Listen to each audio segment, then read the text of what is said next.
Bonjour à tous. L'immense majorité de la matière organique que nous consommons a été fabriquée initialement par la photosynthèse. Dans une vidéo sur l'organisation des plantes, nous avons vu que la photosynthèse se déroule dans les feuilles. Aujourd'hui, voyons ensemble ce qui se passe dans une cellule végétale. Allez, c'est parti!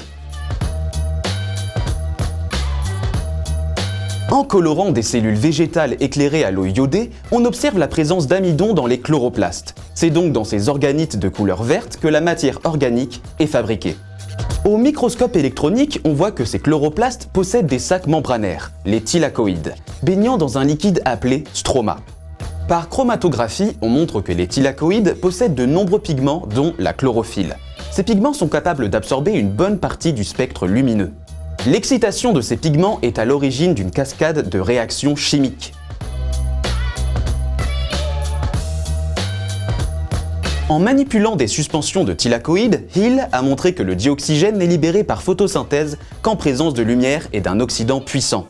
Cela permet de montrer que la chlorophylle était oxydée en présence de lumière. De plus, en marquant l'oxygène de l'eau avec de l'oxygène 18, Ruben et Kamen ont retrouvé cet oxygène 18 dans le dioxygène libéré.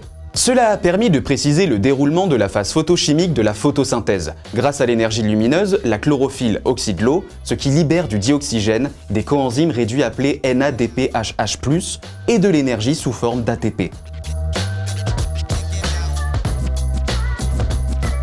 Le CO2 est d'abord incorporé dans une molécule, l'APG, molécule qui sert ensuite à la fabrication d'autres molécules dont des acides aminés et des sucres tels le glucose.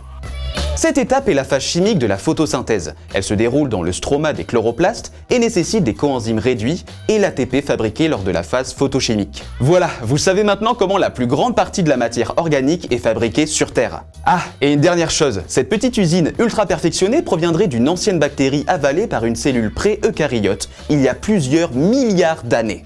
Bonne révision à tous et on se retrouve très vite dans une nouvelle vidéo.